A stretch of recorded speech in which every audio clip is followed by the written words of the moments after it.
Hello दोस्तों, मैं सौरभ हार्दिक स्वागत करता हूं आप सभी का आपके अपने परिवार द सॉल्यूशन इंस्टीट्यूट पर। तो आज हम लोग भाई यहां से देखने वाले हैं परसेंटेज की क्लास नंबर 11। ठीक है, आज हम लोग यहां से देखेंगे जो है परसेंटेज की क्लास नंबर 11। और ये जो हमने बैच शुरू किया था इसकी जो है हमारे पास क्लास नंबर 24 है।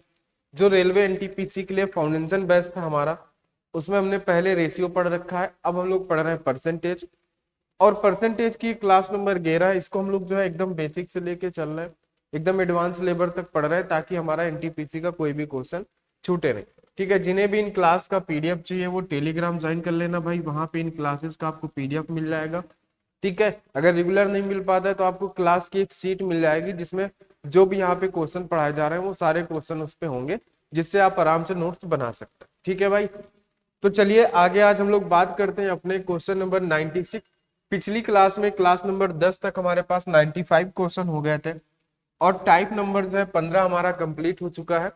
अब हम लोग आज शुरू करेंगे टाइप नंबर 11 जो है, इसे हम लोग यहाँ पे समझते हैं कि क्या है इसमें। ठीक है भाई, तो एक बार क्वेश्चन को जरा ध्यान से पढ़ो। क्वेश्चन को आप ध्यान से पढ़ेंगे तो आपको सारी बातें जो है वो यहाँ पे समझ में आएंगी। ठीक है, क्योंकि ये जो टाइप है इसमें आपको क्वेश्चन को ध्यान से पढ़ना है कि हम किसको क्या माने, ताकि हमारा जो आंसर है वो आ पाए। ठीक है, तो क्वेश्चन को ध्यान से पढ़ेंगे। यहाँ पे तो बोला है पी की आय क्यू की आय का 250% है। कितना है? पी की जो आय है वो क्यू की आय का 250% है। और पी का व्यय क्यू के व्यय का 180% है। यदि पी की आय जो है वो क्यू के व्यय का 400% है तो अब देखो, अगर आप लोग यहाँ पढ़ते हो क्वेश्चन को, पी की आय क्यू की आय का 2.5% है, यानी जो पी की आय है वो क्यू की आय का 2.5% है। अगर आप क्यू को 100 मानते हो, पी को 250 मानते हो, तो आगे आपको दिक्कत आएगी, क्योंकि पी का व्यय क्यू के व्यय का 180 है, पी का व्यय क्यू के व्यय का, ना तो हमें पी का व्यय पता रहेगा ना हमें क्यू का व्यय पता रहेगा। आगे आप पढ़ते हो तो आगे जो लाइन पे दिया हुआ है वो दिया, यदि पी की आय क्यू के व्यय का 400% है। तो देखो जरा, हमारे पास दो लोग हैं। कौन कौन है? हमारे पास एक पी है, एक क्यू है। ध्यान से समझना। और दिया क्या क्या है हमें? हमें इनकी आय दिया हुआ है, इनकम करे, इनकम दिया हुआ है।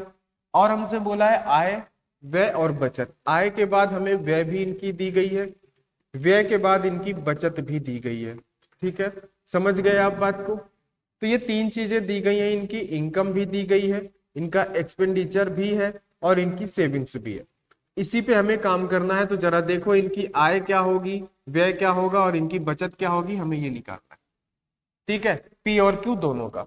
अब जरा समझो, यहाँ पे हम इस क्वेश्चन को शुरू करेंगे नीचे से, ताकि हमारा आंसर थोड़ा आसानी से आ जाए। इस लाइन को जरा आप पढ़ो। यदि पी की आय, जो पी की आय है वो किस पे डिपेंड है?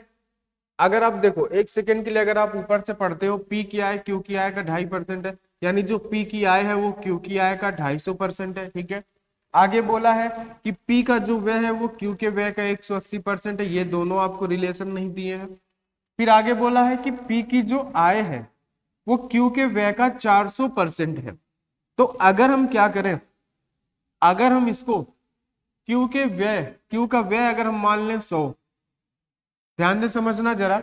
अगर हम इस लाइन को पहले पढ़े, पी की आय जो है वो क्यू के व्यय का 400% है। अगर हम यहाँ पे क्यू को मानते हैं 100, तो पी की आय कितनी होगी? इसकी 400%, यानी 100 का जो हम लोग निकालेंगे 400%, तो वो क्या आएगा? 400 ही आएगा। क्या आएगा? वो आएगा हमारे पास 400। बात आप समझ रहे हैं? ठीक है, तो ये चीजें आपको पता चल गई।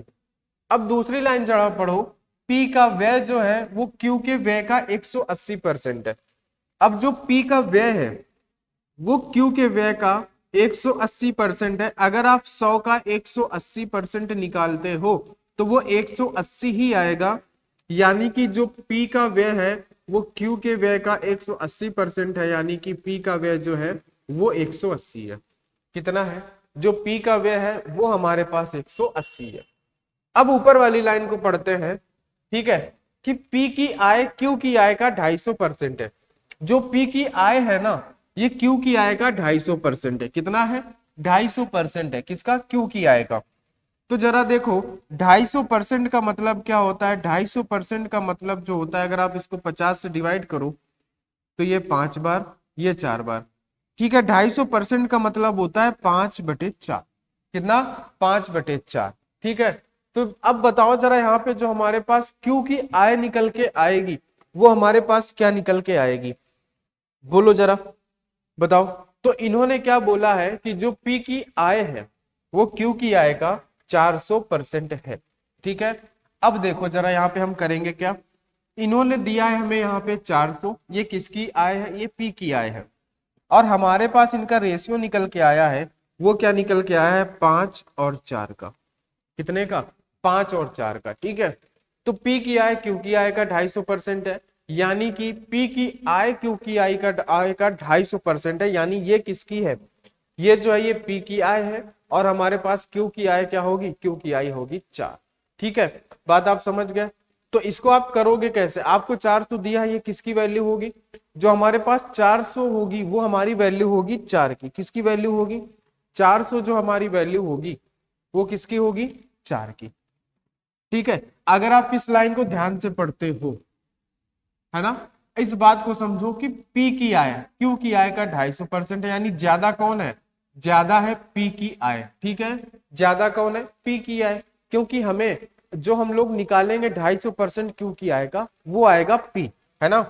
तो अगर इसका हम 250 निकालते हैं तो 5/4 आता है, यानी कि अगर हम बात करें तो Q की आय होगी हमारे पास 4, P की आय होगी 5, और P की आय हमें दी गई है यहाँ पे 400, और हमारे हिसाब से यहाँ पे है 5।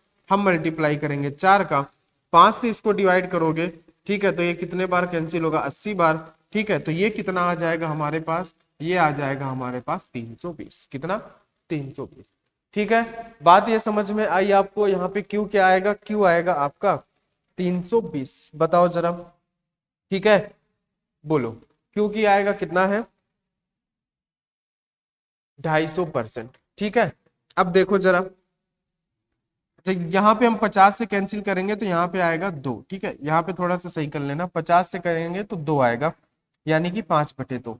ठीक है, तो हम यहाँ पे 2 से मल्टीप्लाई करेंगे, किससे, 2 से, तो कितना आएगा, 8 दूनी 16, यानी कि ये 160 है। ठीक है, इसको जरा सही कर लेना, ये गड़बड़ हो गया था। ठीक है, अब इतनी बात को जरा आपको समझाते हैं एक बार फिर से, है ना।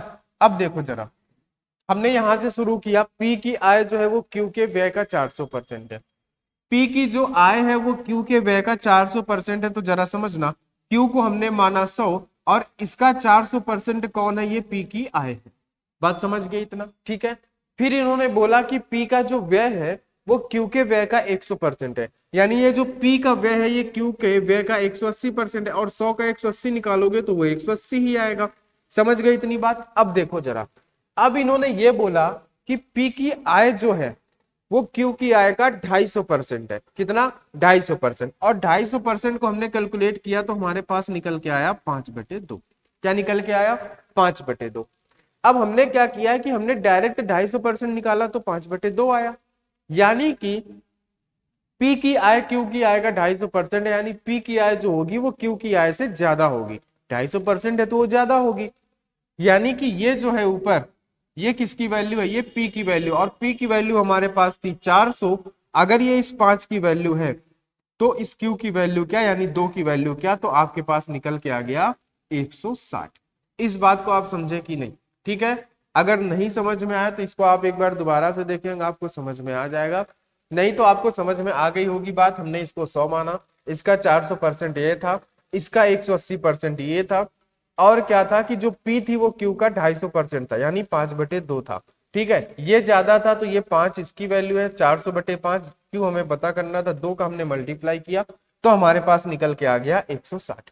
ठीक है, अब देखो जरा, 400 में से अगर आप 180 घटाते हो तो आपके पास यहाँ पे कितना बचेगा, आपके पास बचेगा 220। ठीक है, इधर आप देख रहे हो 100 में से 160 में से 100 जाएगा तो ये बचेगा 60, क्योंकि अगर 400 में से 180 जो P है वो 400 में से 180 खर्चा करता है तो 220 जो है वो बचाएगा। 160 में से अगर ये 100 खर्चा करता है तो ये कितना बचाएगा, ये बचाएगा 60। ठीक है, हमसे यही पूछा था कि P की बचत Q की बचत का संबंधित अनुपात बताओ।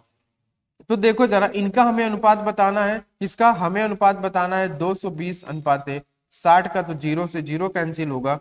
अब इसको आप अगर 2 से काटते हो तो 2 से कटेगा ये 3 बार, 2 से कटेगा ये 11 बार, तो आपके पास क्या आ गया 11:3। आंसर आपका सही होगा ए नंबर 11:3। बात आप समझ गए। सब खेल इसका था, इस 100 का था। बात आप समझ गए। ठीक है, यहाँ पे जिसको दिक्कत है वो इस तरह से समझो कि P की आय जो है वो Q की आय का 250% है, यानी P हमारा जो है ज्यादा है Q से, और Q जो हमारा निकल के आएगा वो हमारा 2 रहेगा, P जो रहेगी वो 5 रहेगा। ठीक है, तो इस तरीके से आप निकालोगे 400 का 5/2, तो वो कितना आएगा 160। ठीक है, बात आप समझ गए।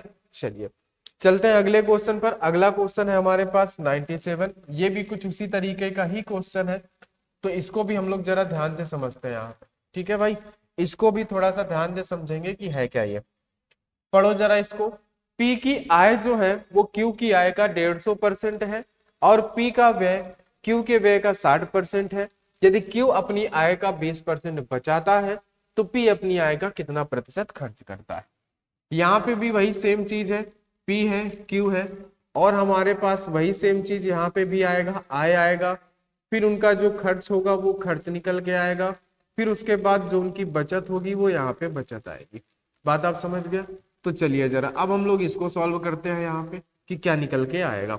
अब देखो जरा हमें किसको क्या मानना है। तो यहाँ पे देखो P की आय Q की आय का 150% है। आप सीधे मानो कि P की आय जो है वो Q की आय का 150% है। अगर Q जो है हमारा 100 है तो ये कितना होगा, ये होगा 150। ठीक है, अब आगे देखो P का व्यय Q के व्यय का 60% है।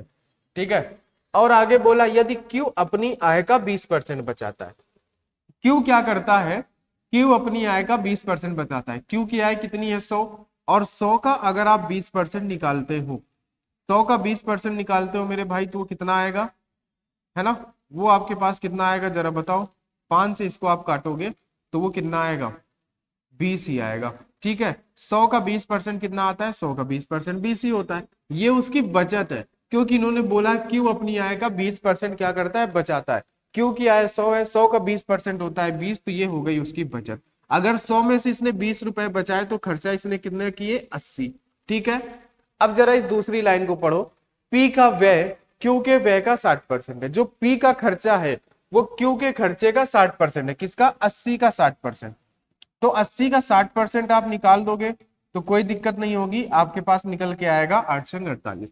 यानी इसका खर्चा कितना है, इसका खर्चा है 48। ठीक है, इन्होंने ये नहीं बोला कि 60% ज्यादा, इन्होंने ये बोला कि 60% है, तो बस हमें 80 का 60% निकालना था, वो आ गया 48। अब जरा बताओ अगर 150 में से ये 48 खर्चा करता है तो बचत कितना करता है, आप बोलोगे 102 रुपए की ये बचत करता है। ठीक है, तो P अपनी आय का कितना प्रतिशत बचाता है। तो P जो है वो अपनी आय का कितना प्रतिशत बचाता है, तो आपको पता है P जो बचा रहा है वो 102 रुपए बचा रहा है। किस पर, इस 150 पर इंटू 100, इंटू कितना करोगे, इंटू 100। ये जीरो से ये जीरो कैंसिल हो जाएगा। ठीक है, 5 से आप काटोगे तो 5 से ये 3 बार, 5 से कटेगा 2 बार, 3 से आप इसको काटते हो तो 3 3 का 9, कैरी 1 हुआ, तो यहाँ पे कितना हो जाएगा, 4 3 12, 34 का 2 गुना कितना हो जाएगा, 3 दूनी 6, 4 दूनी 8, यानी कि 68%। कितना होगा इसका 2 गुना, 68। यानी कि वो जो है P जो है अपनी आय का 68% बचाता है। ठीक है, बात आप समझ गए। हमें दिया था P की आय Q की आय का 150% है, तो हमने Q को माना 100, ये हो गया 150। ठीक है, अब देखो जरा आगे P का व्यय Q के व्यय का 60% है। ना तो हमें P का व्यय पता था, ना तो Q का व्यय पता था, तो इस लाइन को हमने छोड़ दिया। आगे हमने पढ़ा यदि Q अपनी आय का 20% बचाता है, Q अपनी आय का 20% बचाता है, तो 100 का 20% कितना होता है, 20। अगर 100 में से वो 20 बचाता है तो 80 खर्चा करता है। अब जब हम दूसरे लाइन को पढ़ेंगे तो उन्होंने बोला P का व्यय Q के व्यय का 60% है। P का जो व्यय है वो Q के व्यय का 60%, यानी 80 का 60%, 80 का 60% कितना होता है, 48। तो वो 48 था, तो 150 में से 48 खर्च किया तो 102 बचाया, तो इसकी बचत का प्रतिशत बताना था। ठीक है, तो 150 में से 102 बचा रहा है, 102 150 में से, तो 100% क्या, 68%। समझ गए। चलिए ठीक है, चलिए आगे बढ़ते हैं हम लोग, अगले क्वेश्चन पे चलते हैं। अगला हमारा क्वेश्चन जो है वो है 98। 98 से हमारा जो है वो टाइप चेंज हुआ है, तो जरा इस बात पे यहाँ पे ध्यान से समझना, इस क्वेश्चन को ध्यान से पढ़ना। ठीक है भाई, क्वेश्चन को एक बार ध्यान से पढ़ो, फिर उसके बाद इसको समझो, फिर उसके बाद इसको बताते हैं। ठीक है, क्वेश्चन तो आप लोगों को दिख रहा होगा। ठीक है, हाँ क्वेश्चन आपको दिख रहा है। मनोज ने अपनी आय का 25% अपने बेटे ए को और एक निश्चित राशि अपने बेटे बी को देने का फैसला किया। यदि उसने बी को रुपए 2208 दिया जो कि निर्धारित राशि का 92% है और ए को दी गई राशि से 1542 कम है, तो क्या मनोज ने अपनी कुल आय का प्रतिशत अपने बेटे बी को देने का फैसला किया? जरा बात को समझो। यहाँ पे मनोज के दो बेटे हैं, ए और एक बेटा है बी। इसने ये बोला है हमसे, इसने ये कहा कि मनोज ने अपनी आय का 25% अपने बेटे ए को, यानी कि जो उसकी आय होगी वो 25% अपने बेटे ए को देगा। बात को जरा समझना, 25% किसको देगा? वो 25% अपने बेटे ए को देगा, ठीक है। और एक निश्चित राशि अपने बेटे बी को देने का फैसला किया। हमें वो पता नहीं है कि वो कौन सी निश्चित राशि है, लेकिन एक निश्चित राशि देने का उसने फैसला किया।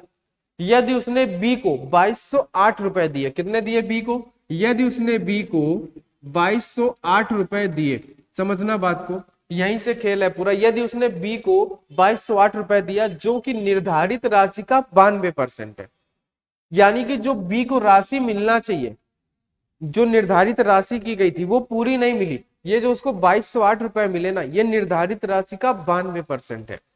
तो ये कितना है जरा बताओ? 2208 रुपए किसकी वैल्यू है? इस 92% की वैल्यू है।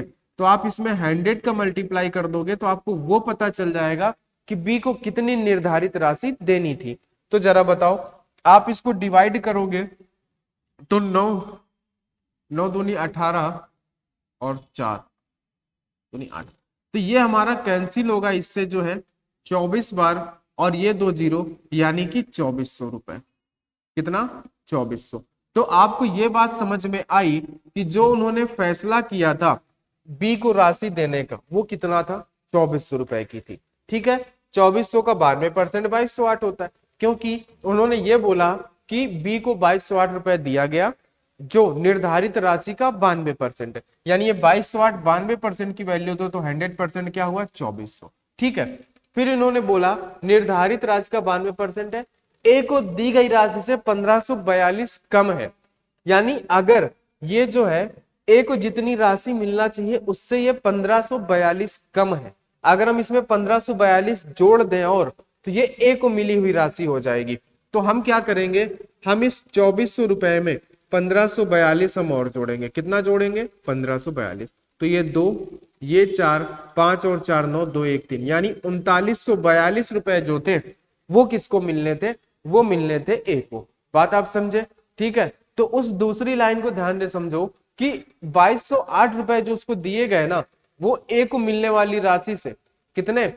1542 कम थे जो उसको दिया गया है ना, जो उसको निर्धारित राशि मिलनी थी। तो बी को मिलनी थी 2400 रुपए की राशि। अगर हम इसमें 1500 रुपए जोड़ दें तो वो ए को मिलने वाली राशि हो जाएगी, जो कि हमारी हो गई कितनी? 3942, ठीक है। बताओ जरा, ठीक है, बोलो, है ना। बी को रुपए 2208 दिया जो कि निर्धारित राशि का 92% है, और ए को दी गई राशि से 1542 कम, ठीक है। अच्छा, 2208 रुपए को बोला है 1542 कम है ना। हमने यहाँ पे 2400 में जोड़ दिया, ठीक है। इसको जरा सही करना, 1542 जो है वो 2208 में जोड़े जाएंगे। किसमें? 2208 में जोड़े जाएंगे ये 1542 रुपए, ठीक है। 8 2 10, 4 और 1 5, 5 2 7, 2 और 1 3, 3750 रुपए, ठीक है। जरा इसको समझो एक बार।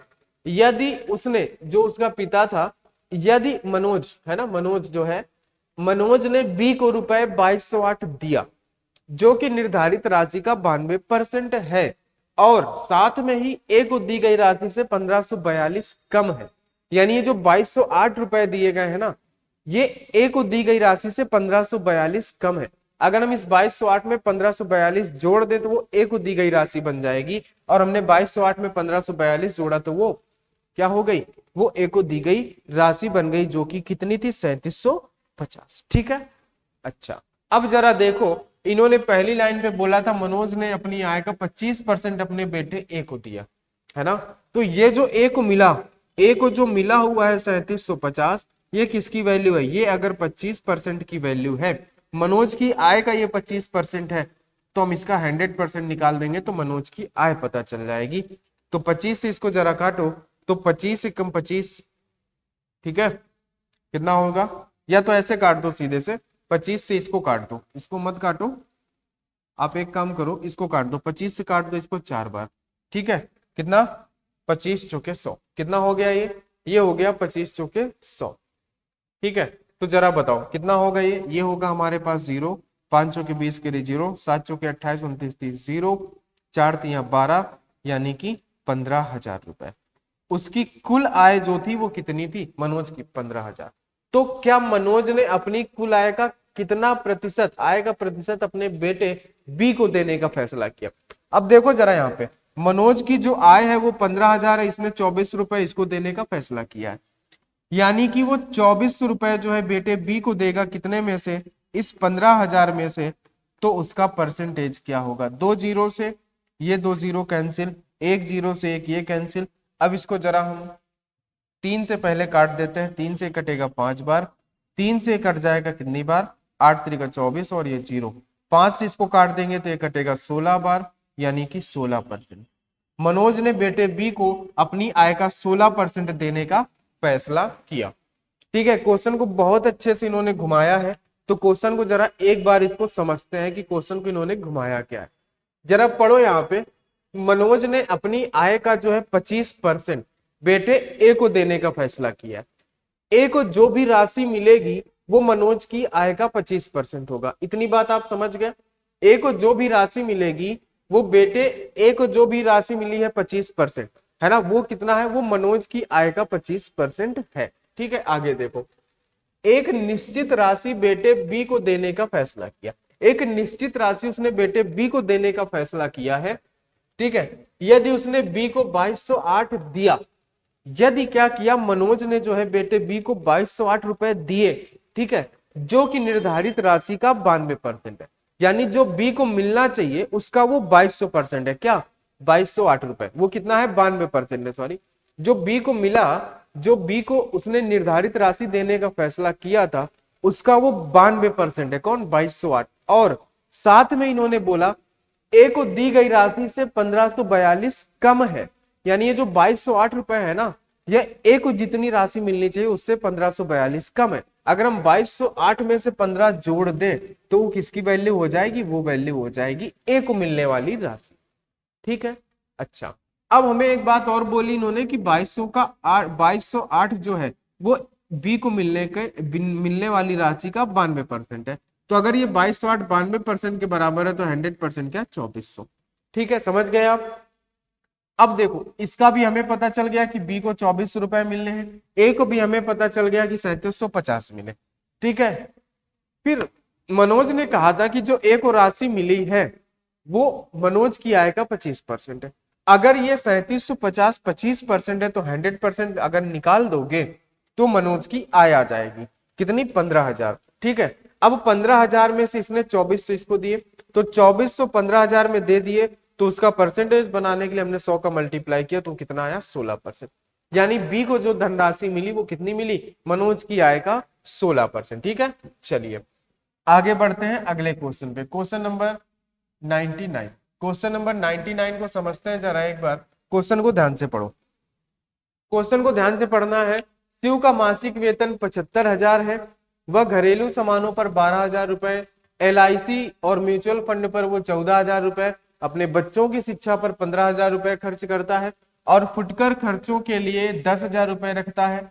उसकी बचत इतने रुपए प्रति माह है और वह शेष राशि का अनाथालय को दान कर देता है। उसकी आय का प्रतिशत जो वह दान करता है वह बताओ। अब देखो ये बहुत ही आसान क्वेश्चन है, बस क्वेश्चन को एक बार ध्यान से पढ़ना है, एकदम आसान है, बस क्वेश्चन को एक बार आप ध्यान से पढ़ लो तो कोई दिक्कत नहीं होगी, ठीक है। बोलो जरा, बताओ।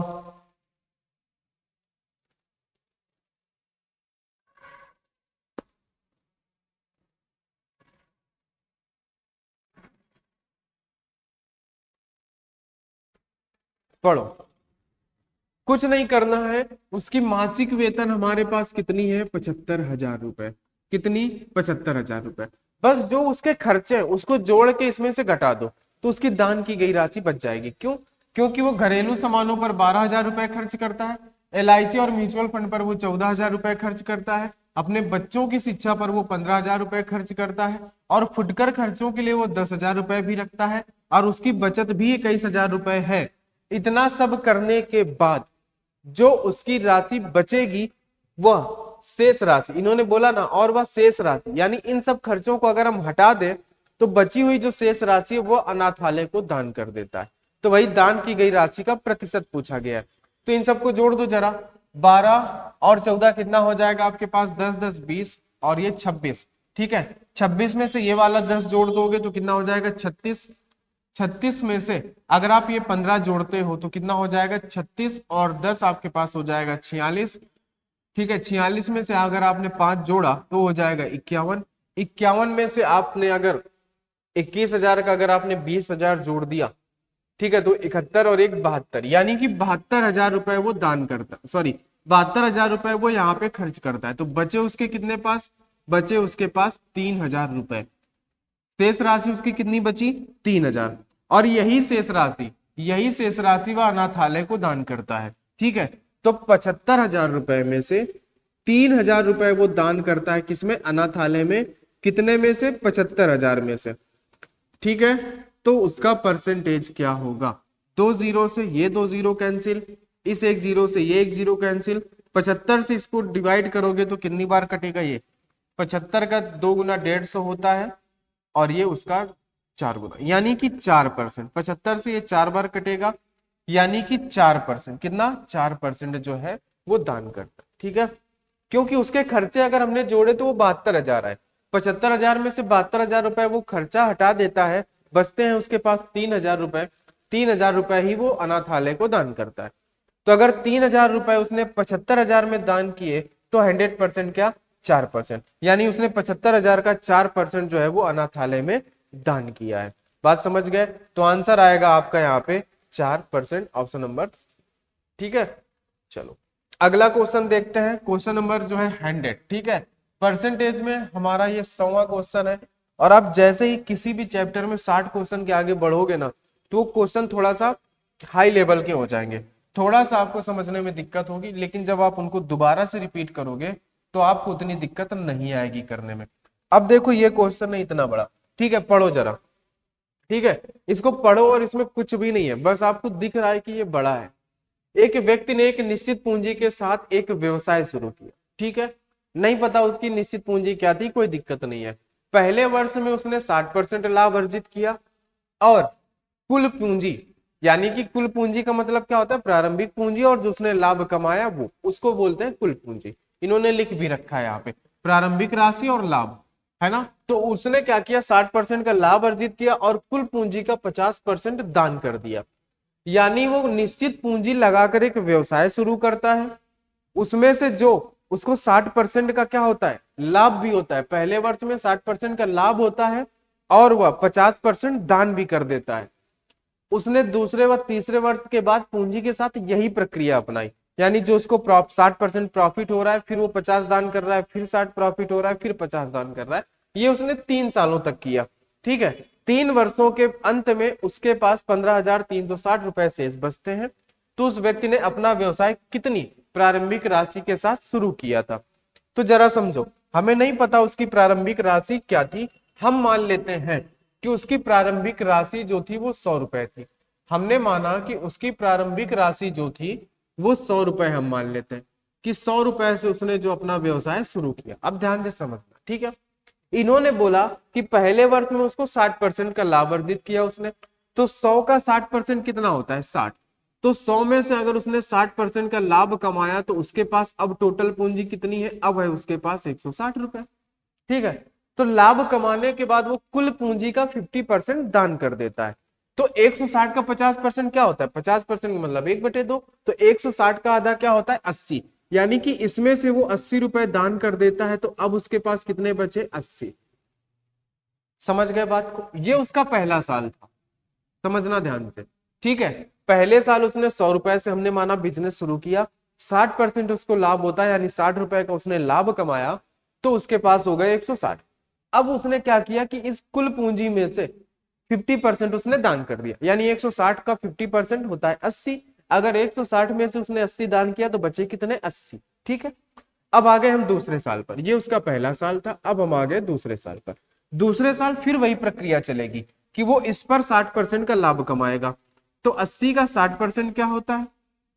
तो आप बोलोगे 80 का 60% होता है 48। 80 का 60% क्या होता है? 48। तो उसने 60% का लाभ कमाया, यानी 48 का लाभ कमाया। तो अगर हम इसमें 48 जोड़ दें, ठीक है, तो कितना बनेगा? 8, 8 4 12, यानी 128 रुपए। 128 रुपए उसके पास फिर से कुल पूंजी हो गई। अब क्या करेगा वो? फिर इसमें 50% का दान कर देगा। तो 128 का 50% कितना होता है, जरा बताओ? 128 का 50%, है ना, 128 का आप 50% निकाल दो, यानी कि 1/2। 2 से भाग दोगे, 6 और 4, 64 रुपए, है ना। कितने? 64 रुपए। तो आप क्या करो, इसमें से आप 64 घटा दो, क्योंकि उसने 64 रुपए फिर से दान कर दिए। 8 में से 4 गए तो आपके पास बचा 4, 12 में से 6 गए 6, यानी 64 रुपए बचे। अब इसका फिर से वो 60% लाभ कमाएगा, है ना। क्या करेगा? इसका फिर से वो 60% लाभ कमाएगा।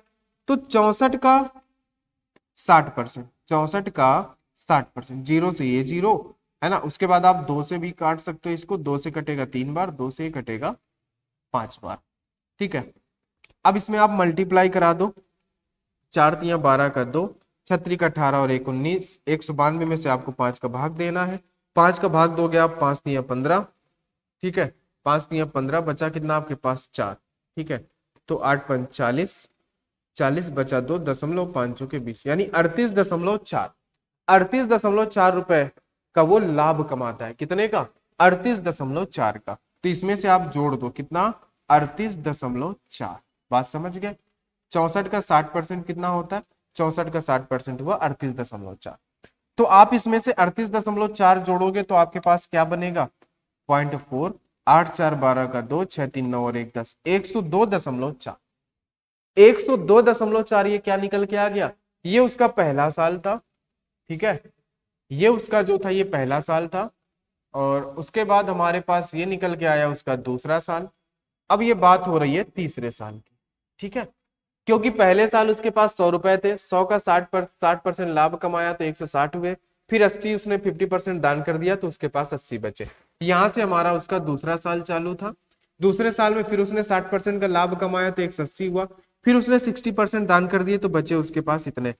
तो अब उसके पास कितने रुपए हैं, है ना, उसका फिर से इसने 60% लाभ कमाया तो उसके पास हो गए जो वो टोटल रुपए हो गए 102.4। कितने हो गए? तीसरे साल में उसके पास टोटल, उसने 60% का लाभ कमाने के बाद उसके पास कुल पूंजी हो गई है 102.4। अब क्या करेगा? इस 102.4 का वो 50% दान करेगा। क्या करेगा? दान करेगा। तो 102.4 का 50% निकाल दो जरा, कितना होगा? इसका आधा 50 और 51.2 होगा क्या? तो इसमें माइनस कर दो 51.2, क्योंकि भाई 102 का कितना होगा? 102 का आधा 51, 2 का आधा, सॉरी 4 का आधा 2, तो कितना हो गया? 51.2। तो आप 51.2 इसमें से घटाओगे तो बचेगा कितना? बचेगा आपके पास 51.2। तो ये फाइनल आ गया हमारे पास। उसके तीसरे साल के अंत में कितने बचे हैं? 51.2, ठीक है। और हमारे हिसाब से उसके पास शेष रुपए कितने बचे हैं? 15,360। हमारे हिसाब से बचे हैं 15,360, जबकि उसके हिसाब से बचे हैं 51.2। तो 100% क्या? पॉइंट हटेगा, एक जीरो और आ जाएगा। तो ये 5 दिए 15, 12 दिए 36, हमें ये दिख रहा है कि से ठीक 3 बार में कट रहा है। तो कितना आ गया आपके पास? आपके पास जो है आ गया वो 3, 1 2 3 4, 30,000। तो उसने जो व्यवसाय शुरू किया था वो कितने से शुरू किया था? वो शुरू किया था उसने 30,000 से। कुछ भी नहीं था क्वेश्चन में, अगर आपने 2 स्टेप समझ लिए तो सब हो गया। आपको बस इतना समझना था कि हमने 100 रुपए से बिजनेस शुरू किया था। कितने से भाई? हमने 100 रुपए से बिजनेस शुरू किया ना। तो इन्होंने ये बोला कि वो जो पूंजी लगाकर शुरू करता है, हमने मान लिया 100 रुपए, तो पहले वर्ष में 60% का वो लाभ कमाएगा, और लाभ कमाने के बाद जो उसके पास पूंजी होगी उसका 50% दान करेगा, और ऐसा वो 3 बार करता है। तो समझना, जब 100 रुपए थे, 100 का 60% 60 हुआ, 60 उसने लाभ कमाया तो पूंजी हो गई टोटल 160। अब इस 160 का 50% दान किया उसने, 80 दान कर दिया तो बचा 80। अब ये पहले साल का काम यहां से खत्म, ये दूसरा साल शुरू होता है।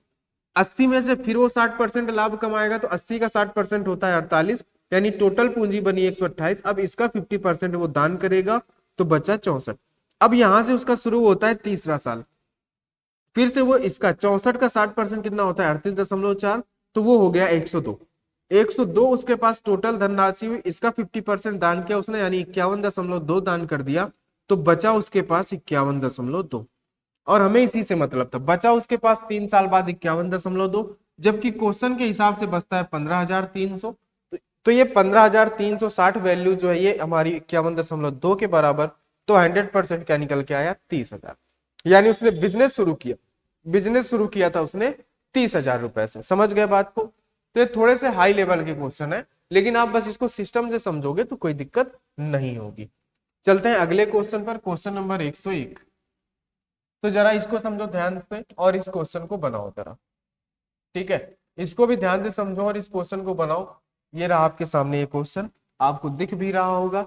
राजू यातायात तथा भोजन पर क्रमशः अपनी आय का 10% और 30% खर्च करता है। वह शेष आय का 30% कपड़ों पर खर्च करता है, अपनी शेष आय को वो बचा लेता है। यदि उसकी बचत इतनी है तो भोजन और कपड़ों को मिलाकर कुल खर्च कितना होगा? अब देखो जरा ध्यान से, ये इस टाइप का क्वेश्चन हमने पहले पढ़ रखा है, ठीक है? समझ रहे हो ना? देखो भाई उसने क्या किया, राजू यातायात तथा भोजन में, यातायात और भोजन पर क्रमशः 10 और 20 यानी कि 30% वो खर्चा कर दे रहा है, तो बचा उसके पास कितना 70%। ठीक है, वह शेष आय का 30% जो है वो कपड़ों पर खर्चा कर देता है। जो उसके पास शेष बचा उसके पास फिर उसने 30% का खर्चा किया, तो उसके पास फिर से बचा 70%। यह सब करने के बाद जो उसकी बचत आती है वो आती है 26,460 रुपए। तो भोजन तथा कपड़ों को मिलाकर उसने कितना खर्चा किया? तो देखो हमें नहीं पता, हम क्या करेंगे कि भाई हमें नहीं पता उसके पास टोटल धनराशि कितनी थी, तो हम मान लेते हैं उसके पास टोटल धनराशि एक्स थी। एक्स का उसने 30% खर्चा कर दिया, तो बचा कितना 70। 70 का मतलब होता है 60/10। फिर उसने जो उसके पास खर्चा करने के बाद जो बचा, फिर उसने 30% खर्चा किया, तो बचत उसके पास कितनी हुई? फिर से बचत हुई 60/10 की। और यह सब किसके बराबर है? यह सब बराबर है 26,460 के। अगर हमने इतना सब सॉल्व कर लिया तो हमें क्या मिल जाएगी? उसकी मिल जाएगी टोटल आय, जैसा कि हम पीछे करते थे रिमेनिंग वाले क्वेश्चन जो हमने किए थे। इतना सब करने के बाद हमें मिलेगी उसकी टोटल आय, टोटल पूंजी। लेकिन हमसे टोटल पूंजी तो इन्होंने पूछा नहीं, इन्होंने पूछा है भोजन और कपड़ों पर मिलाकर कुल खर्च कितना है। तो भाई टोटल आय जो होगी, तो हम एक काम करते हैं, इसको सॉल्व नहीं करते, इसको हम ऐसा ही लिख देते हैं यहाँ पे। कैसा? कि x बराबर ये जो है हमारे पास 26,460, ये दोनों 10 ऊपर चले जाएंगे तो इंटू 10 ऐसा बनेगा। नीचे ये दोनों 7 आ जाएंगे तो 7 × 7 ऐसा बनेगा। बात समझ रहे हो? क्या बनेगा? 7 × 7। तो ये निकल के आ जाएगी उसकी कुल राशि। अब कुल राशि में से उसने भोजन और कपड़ों में से कितना खर्चा किया है, तो भोजन और कपड़ों पर मिलाकर कुल खर्च क्या होगा, तो हम इसी में से उसका कुल खर्च निकाल देंगे। तो देखो जरा कैसे, ठीक है? हमसे पूछा है कि भोजन और कपड़ों पर मिलाकर उसने कितना खर्चा किया, तो जरा देखो भोजन पर उसने कितना खर्चा किया, यातायात और भोजन पर क्रमशः 10 और 20, यानी यातायात पर उसने 10% खर्चा किया है, भोजन पर उसने कितना खर्चा किया है 20। तो जरा बात को समझना, उसके पास उसकी आय थी 100%, 100% में से 20% उसने भोजन में खर्चा कर दिया, तो बचा उसके कितने पास? उसके पास बचा 80%। कितना बचा? 80%। अब उसने शेष आय का 30% किस पे खर्चा किया? शेष आय का 30% उसने कपड़ों पर खर्चा किया है, तो बचा है उसके पास 80। 80 का 30% कितना होगा? तो भाई 80 का आप 30% निकालो जरा, तो आप बोलोगे 8 3 का 24, कितना? 24%। कितना निकल के आया? 24%। यानी 24% उसने कपड़ों पर खर्चा किया। बात समझे कि नहीं? ये जो है उसने भोजन पर खर्चा किया है, और ये 24% उसने कपड़ों पर खर्चा किया है। उम्मीद है ये बात आपको समझ में आ गई होगी। ठीक है, थोड़ा सा ये हाई लेवल के क्वेश्चन है, तो आपको जरा इसको समझना पड़ेगा। ठीक है, बताओ जरा, 10% उसने यातायात और भोजन पर क्रमशः 20%। ठीक है।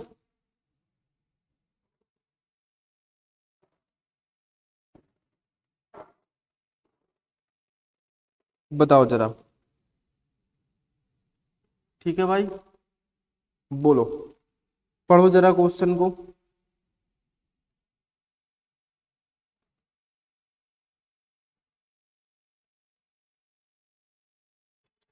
पढ़ो भाई।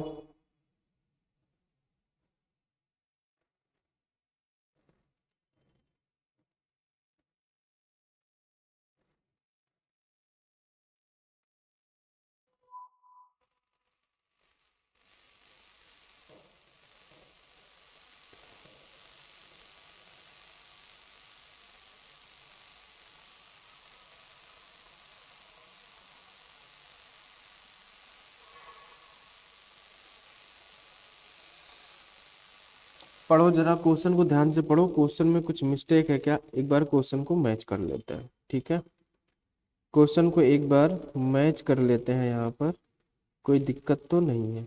ठीक है, एक सेकेंड।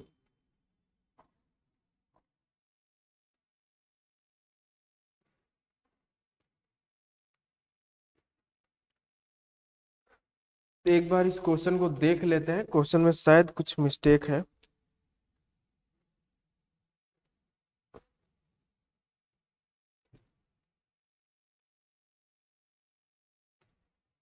क्वेश्चन को थोड़ा सा देखना पड़ेगा। ठीक है भाई, तो 1 मिनट तब तक इस क्वेश्चन को पढ़ो जरा, एक बार इसको मैच करा लेते हैं क्वेश्चन को।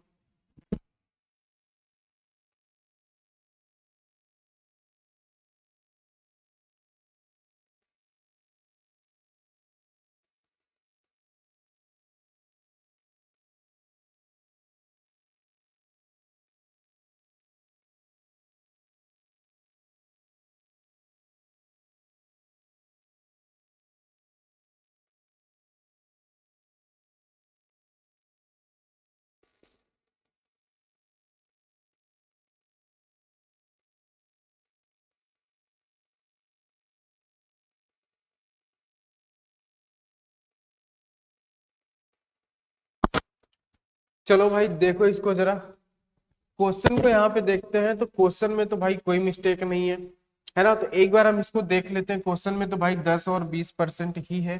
तो जरा इसको एक बार देख लेते हैं, है ना। यहाँ पे 20 ही है, ऐसा लग रहा था यहाँ पे 30 होगा क्या। ठीक है, लेकिन वहां पे 20 ही है। अब देखो जरा, इन्होंने बोला, हमसे बोल रहे हैं कि भोजन और कपड़ों पर मिलाकर कुल खर्चा बताओ उसका। तो जरा देखो, भोजन पर क्रमशः अपनी आय का, यातायात और भोजन पर क्रमशः अपनी आय का 10 और 20, है ना। तो यानी इसने क्या किया है, इसने यातायात पर तो 10% खर्चा किया, भोजन पर कितना खर्चा किया है, 20। तो हमें भोजन का इसका पता चल गया कि इसने भोजन पर तो कितना खर्चा किया, 20%। ये तो हमें यहाँ पे साफ साफ पता चल गया कि भोजन पर वो कितना खर्चा कर रहा है, भोजन पर खर्चा कर रहा है वो 20%। ठीक है, फिर हमें निकालना पड़ेगा कपड़े का खर्चा, कि भाई वो कपड़े पर कितना खर्चा कर रहा है। हमें इसके लिए थोड़ी सी मेहनत करनी पड़ेगी। वो क्या करनी पड़ेगी कि वह शेष आय का 30% कपड़ों पर खर्चा करता है। कितना, शेष आय का। शेष आय का मतलब क्या है कि भाई देखो, अगर उसकी आय 100% थी, ठीक है, तो उसने 10% तो उसने यातायात पे खर्चा किया, 20% उसने कपड़ों पर, यानी 100% में से उसने 30% तो खर्चा किया। अब उसके पास बचा कितना, 70%। कितना, अब उसके पास बचा है 70%। इस 70% में का 30% उसने कपड़े पर खर्चा किया, क्योंकि उन्होंने बोला ना शेष आय का 30%। तो 100 आय थी उसकी, जिसमें से 10 और 20 तो वो पहले ही खर्चा कर चुका है, यानी 30। तो बचा उसके पास कितना, 70। तो इस 70 का उसने 30% कपड़ों पर खर्चा किया। 70 का 30% कितना आएगा, तो आप बोलोगे 70 का 30% आएगा 21। तो उसने कपड़ों पर खर्चा किया है 21%। इन दोनों का मिला के हुआ कितना, 41%। इन दोनों का मिला के कितना हुआ, 20 और 21, 41%। तो अगर हम इसको निकालेंगे तो हमारे पास टोटल राशि निकल के आएगी। और अगर हम इसका निकाल दें कितना, अगर हम इसका निकाल दें 41%, अगर हम इसका, जरा समझना,